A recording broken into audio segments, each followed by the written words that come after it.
안녕하세요, 수목입니다. 마이크로스트래티지의 나스닥 편입 가능성에 대한 뉴스들이 나오기 시작합니다.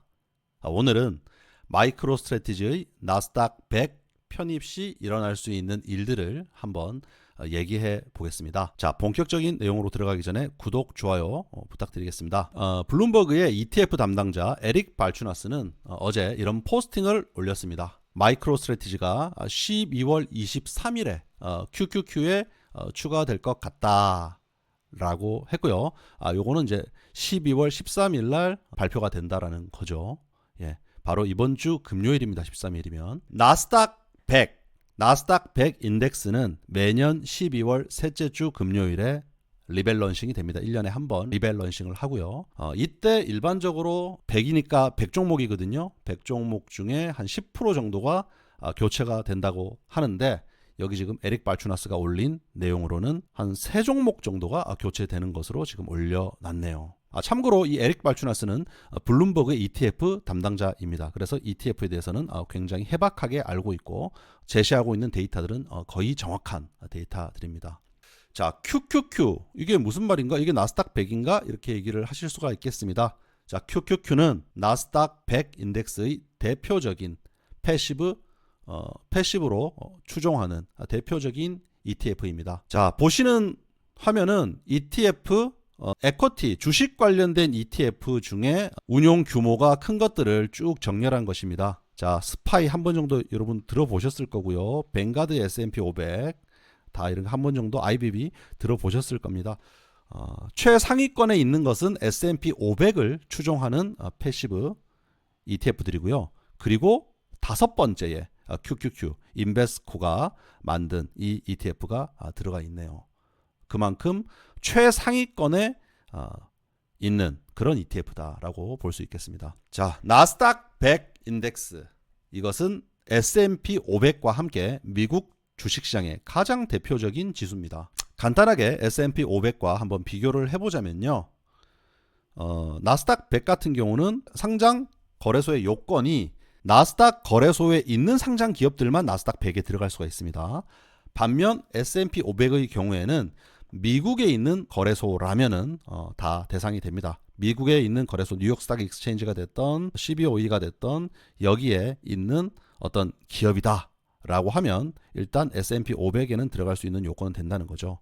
그리고 산업 측면에서는 S&P 500은 모든 섹터를 다 포함하지만 나스닥 100의 경우에는 주로 기술주 중심이 되겠습니다. 그리고 금융은 제외를 합니다. 자, 종목수는 이름에서 우리가 알 수 있듯이 100개 기업, 그리고 또 S&P 500은 500개 기업이고요. 선정 기준, 이 부분이 중요한데요. S&P 500의 경우에는 시가총액, 그리고 유동성, 재무 요건 등 좀 복합적으로 해서 S&P 500의 나름의 선정 기준이 있고 위원회에서 선정된 기업들을 가지고 분기 단위로 리밸런싱을 하게 되고요. 나스닥 100의 경우에는 주로 시가총액이 작동합니다. 금융 부분 제외하고 이런 요건들을 만족하는 상태에서 나스닥에 있는 시총 상위 100개 종목 이렇게 뽑기 때문에 S&P 500보다는 상대적으로 좀 클리어하다고 볼 수도 있고요. 또 어떤 측면에서는 기계적이다라고 볼 수도 있겠습니다. 그런 측면에서 이번에 마이크로스트래티지가 나스닥 100에 거의 선정될 것 같다라고 지금 추측이 되고 있는 것입니다. 공식적인 발표는 13일 날 발표가 되는 것입니다. 그리고 그 얘기를 좀 드릴게요. 현재 이 다수의 기업들이 S&P 500과 나스닥 100의 중복으로 포함되어 있습니다. 왜냐하면 사실 여러 지수에 들어가 있으면은 기업 입장에서는 익스포저가 많이 노출되니까 좋은 거거든요. 그래서 나스닥에 가 있는 종목들 중에 나스닥 100에도 들어가고 S&P 500 같은 경우는 상장거래소 요건이 까다롭지 않기 때문에 여기에 이렇게 같이 들어갈 수가 있는 거죠. 예전에는 이게 좀 많이 달랐어요. S&P 500과 나스닥 100이 종목들이 많이 겹치지 않았는데 지금은 거의 한 80% 정도가 겹쳐 있습니다. 여러분들이 알만한 애플, 마이크로소프트, 아마존, 알파벳, 페이스북, 메타 이런 기업들, 테슬라 이런 기업들이 양쪽에 다 상장되어 있습니다.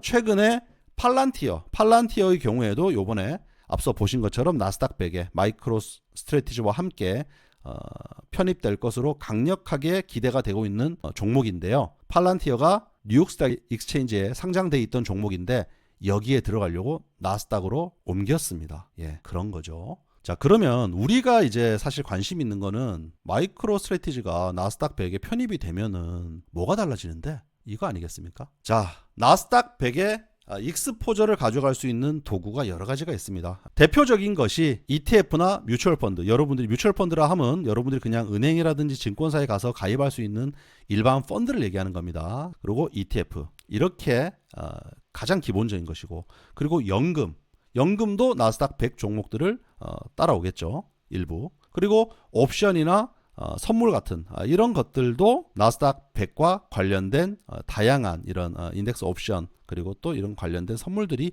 있습니다. 나스닥 100에 편입되면 뭐가 달라지는데 요런 플로우들이 들어온다라는 거죠. 굉장히 큰 변화가 될 수 있겠습니다. 자, 근데 그러면은 우리가 뭐가 달라지는지 실질적인 그 임팩트를 한번 판단을 해보려고 하면은 이게 어느 정도 규모인지를 사실은 판단을 해야 되거든요. 제가 좀 고민을 했습니다. 이 보면서. 그리고는 일단은 보수적으로 판단을 해보자. 연금 같은 경우에는 가늠하기가 좀 어려울 것 같아요. 예. 일정 부분 나스닥 100을 분명히 트래킹을 할 것 같은데 상당 부분은 ETF 형태로 트래킹을 할 것 같고요. 연금은 아웃소싱도 많이 하기 때문에 나스닥 100 자체를 직접적으로 그대로 베이스킷으로 만들어가지고 편입하는 그런 방식은 좀 아닐 것 같다라는 생각이 들어서 연금은 일단 과감하게 제외하고 보수적으로 보겠습니다.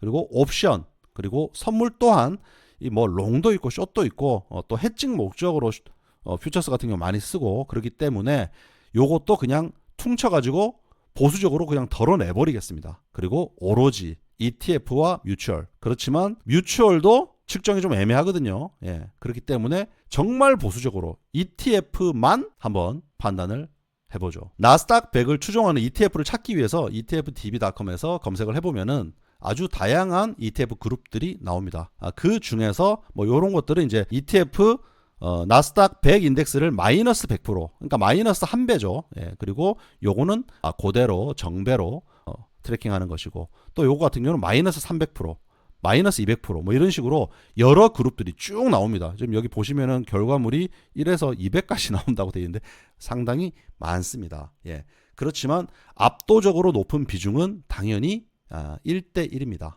예. 1대1 이걸 한번 클릭해서 들어가 보면 이런 식으로 트래킹하는 ETF들이 쭉 나오고요. 앞서 우리가 언급했던 QQQ 가장 대표적인 나스닥 100을 트래킹하는 ETF QQQ를 볼 수가 있습니다. 이걸 보면 이게 325 빌리언 달러가 될 정도로 상당히 큰 규모가 되고요. 그 다음이 QQQM 그리고 FTQI 그리고 뭐 NJUL 뭐 이런 식으로 쭉 이렇게 AUM 순으로 정렬이 되는데요. 대략적으로 눈에 보이는 것들만 쭉 합산을 해봤더니 366 빌리언 달러가 되더라고요. 근데 이제 당연히 여기에서 빠진 게 많겠죠. 2배짜리도 있고 3배짜리도 있고 물론 뭐 마이너스 1배, 마이너스 2배, 마이너스 3배도 있지만은 빠진 것들이 많을 겁니다. 이래서 로데이터들을 가지고 계산을 직접 하는 게 만만치 않구나라는 생각을 하면서 에릭 발추나스 아까 포스팅으로 다시 돌아왔습니다. 왜? 블룸버그의 ETF 담당자이기 때문에 ETF에 관한 데이터는 이 사람께 정확할 것이다 라는 가정하에 이 사람이 얘기한 대로 이 인덱스를 트래킹하는 ETF는 550 빌리언 달러가 된다 라는 것을 우리가 차용을 좀 해보겠습니다. 그리고 이번에 인덱스에 들어가게 되면은 0.47%의 웨이트를 받을 거라는 거죠. 자, 그러면은 대략적으로 550에서 0.47%로 계산을 해보면 뭐 2빌리언에서 2.5 빌리언 이 정도 나오거든요.